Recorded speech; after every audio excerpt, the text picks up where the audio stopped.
자, 오늘 세 절의 말씀을 읽었습니다. 자, 우리 23절에 보면은 여호와의 공의가 나옵니다. 자, 여러분, 공의 무슨 뜻인지 알아요? 공평하고 의로우신. 맞아요? 자, 공의 무슨 뜻입니까? 도희야, 공의 무슨 뜻이야? 어. 자, 우리가 그런 말, 공의로우신 하나님이라고 이야기를 하죠. 공의로우신 하나님이 뜻이 뭐냐면, 하나님은 반드시 약속을 지키는, 그러니까 법대로 행하시는 하나님이라는 거예요. 그러니까 하나님은 하나님 본인이 하신 그 말씀을 하나님께서도 반드시 지켜야 된다라는 겁니다.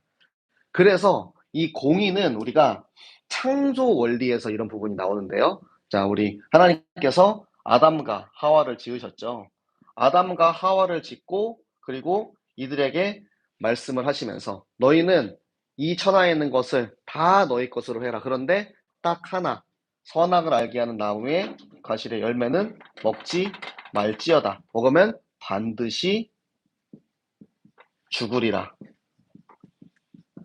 이 말씀을 하셨기 때문에 아담과 하와가 사단, 뱀에게 속아서 이 선악과를 먹고 난 이 아담과 하와는 반드시 죽어야 되는 거예요. 그래서 반드시 죽어야 되는 아담과 하와를 대신할 존재인 모든 인류의 구원자 예수 그리스도가 이 땅에 오신 것입니다. 요게 하나님의 공의예요. 그러니까 하나님은 말씀을 지키시는 하나님. 그리고 23절에 보면 공의와 신실이라는 말이 나옵니다. 공의는 법대로 행하는 거고 신실은 약속을 지키는 거예요. 하나님의 말씀으로 우리에게 주시는 이 약속을 지키시는 하나님. 그래서 우리가 말씀을 붙잡고 기도할 때 하나님께서는 말씀 잡고 한 그 기도를 모두 다 들으신다.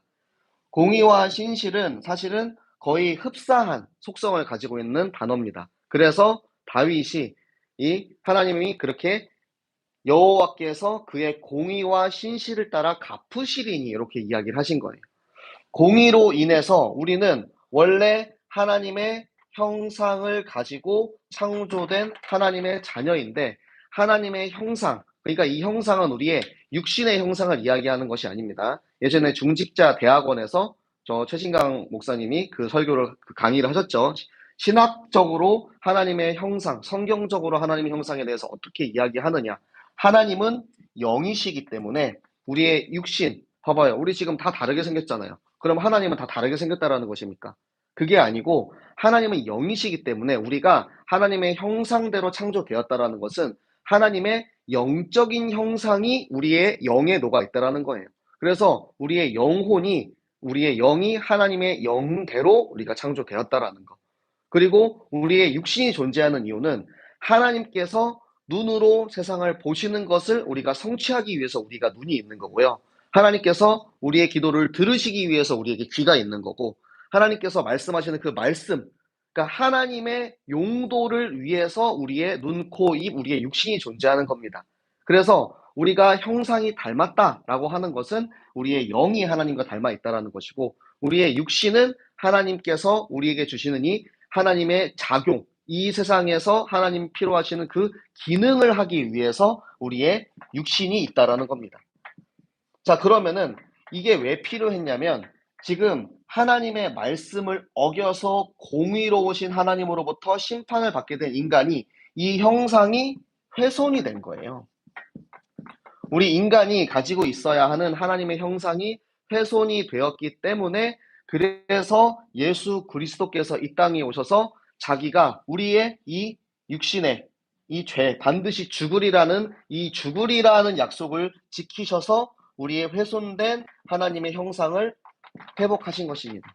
이게 지금 다윗이 이야기하는 23절에 나오는 여호와의 공의와 신실이에요. 그리고 나서는 그 얘기를 하죠. 내가 왕을 나에게 주셨지만 내가 왕을 죽이지 않았다. 그러니까 내가 하나님의 공의에 따라서 내가 이 행한 그 일에 대해서 하나님께서는 이 생명을 중히 여기는 나의 이 모습을 하나님께서는 다 갚으신다라는 거예요. 이게 여호와의 공의입니다. 공의는 기준 안에 있으면 축복받고 밖으로 나가면 저주받는 것. 간단하게 표현하면 그거죠. 그러니까 우리가 하나님께서 우리에게 맡기신 이 생명을 중히 여기는, 하나님의 기름 부음 받은 자 사울 왕의 생명을 내가 중히 여겼기 때문에 하나님도 나의 생명을 중히 여기신다라는 이야기예요. 그래서 다윗을 하나님 책임지시죠. 나발이 다윗을 모욕했을 때 다윗이 직접 칼을 뽑아들지 않았지만 뽑아들긴 했죠. 그런데 아비가일을 통해서 피를 묻히지 않도록 막아주시고, 그리고는 직접 자기가 손을 써가지고 하나님께서 저 나발을 심판하시고, 사울도 마찬가지로 우리 지난주 말씀이죠. 지난주에 나왔던 본문에 보면은 다윗이 그 얘기합니다. 저 사울 왕은 수명이 다해서 죽던가 전쟁터에서 죽던가 반드시 자기가 나에게 행한 그 대가를 치를 것이다. 이것도 공의에 관련된 거예요. 결국에는 사울 왕이 하나님께서 기름 부어 세운 저 다윗을 핍박했기 때문에 그대로 사울은 전쟁터에서 죽게 되었던 거고요. 그 하나님의 생명을 중히 여긴 다윗은 사울을 중히 여겼기 때문에 축복을 받았던 것입니다. 그래서 우리가 이 다윗의 모습을 보면서 배워야 되는 것은 남을 나보다 낮게 여길 수 있는 마음. 우리가 존귀하다, 우리가 보배롭고 존귀한 하나님의 자녀다 이야기를 하면서 우리 자신을 이제 보배롭고 존귀한 하나님의 자녀라고 이야기하는 거 좋습니다. 그런데 거기에서 그치면 안 돼요. 우리는 이제 이 말씀 받아가지고 현장에 들어가서 뛰어 들어가는 사람이잖아요. 그러면은 만나는 사람들이 많이 있단 말이에요. 현장에 들어가면 여러분 직장 동료 혹은 상사나 혹은 친구들 아니면 가족들, 그런 사람들을 우리가 만났을 때 그 사람들을 우리가 존귀하게 여길 수 있다라는 거, 그 사람의 생명을 중히 여길 수 있다라는 거, 그렇게 할 때 하나님께서 그 모든 것들을 다 기억하신다는 거예요. 절대 하나님은 허투루 그냥 넘어가시는 게 없어요. 우리의 말 한마디, 우리의 호흡 하나까지도 100%다 기억하시는 하나님입니다.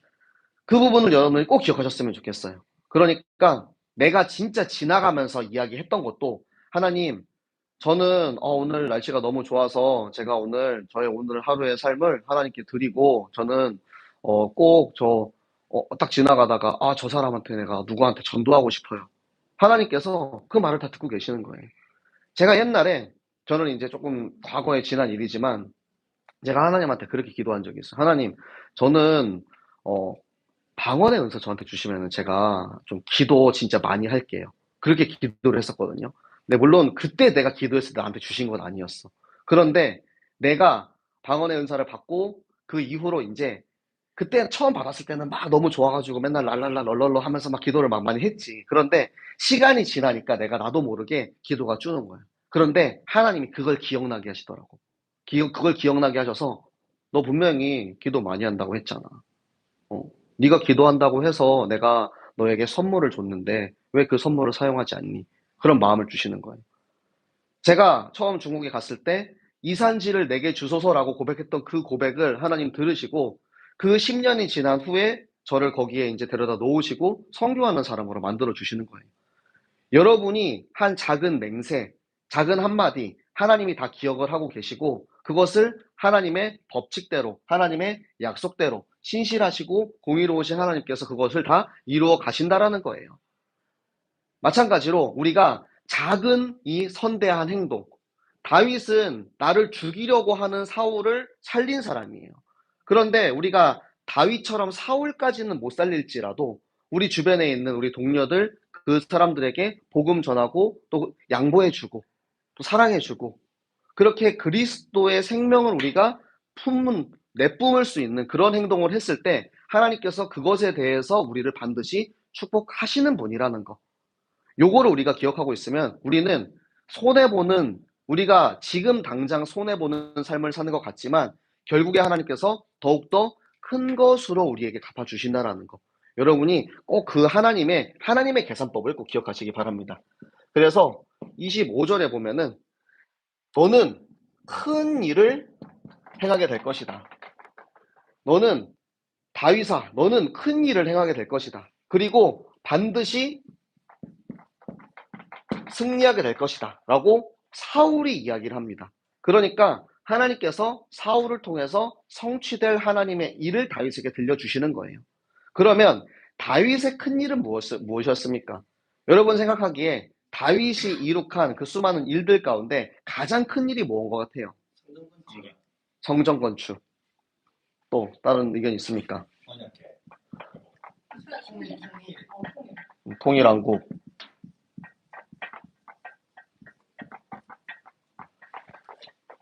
자, 성전 건축은 성전 건축을 준비까지라고 이야기를 해야 되죠. 왜냐면은 성전 건축을 다윗은 못하고 결국 솔로몬이 완성을 했으니까. 그리고 통일왕국을 한 것도 굉장히 중요하죠. 근데 제가 생각하기에는 예수 그리스도의 계보가 흘러가게 했던 거예요.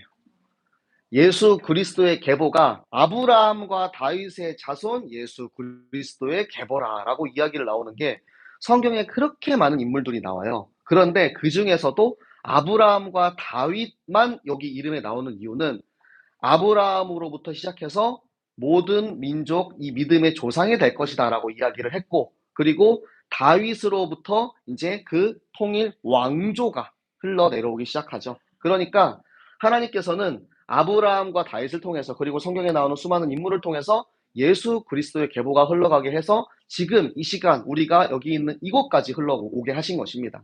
그러면 우리가 응답받아야 하는 청년들의 큰 일은 무엇입니까?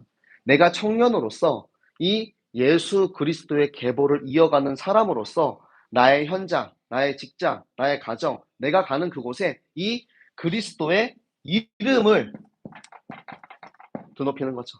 그리스도의 이름을 전하는 증인이 되는 것입니다. 이 일에 여러분들이 승리하시기 바라고, 청년의 승리는 무엇이냐? 청년의 승리는 다윗을 보세요. 다윗은 충분히 죽일 수 있는 수많은 상황이 있었음에도 불구하고 사울을 살려주었습니다. 다윗의 승리, 우리 청년들이 누려야 하는 승리는 살리는 사람이 되시기 바랍니다. 살리는 사람이 되어서 내게 맡겨주신 나의 현장, 그곳에 있는 영혼들을 한 사람도 포기하지 않고 그들을 품고 기도하세요. 품고 기도하고 있을 때 하나님께서 그들을 살리게 하는 하나님의 일을 이루실 것이라는 것. 하나님이 나를 통해서 이루실 하나님의 계획 속에 우리 청년들 한 사람 한 사람 단 한 명도 빠짐없이 모두가 이 하나님이 주시는 큰 일, 승리를 누리는 청년들 되시기를 예수 그리스도 이름으로 축복합니다.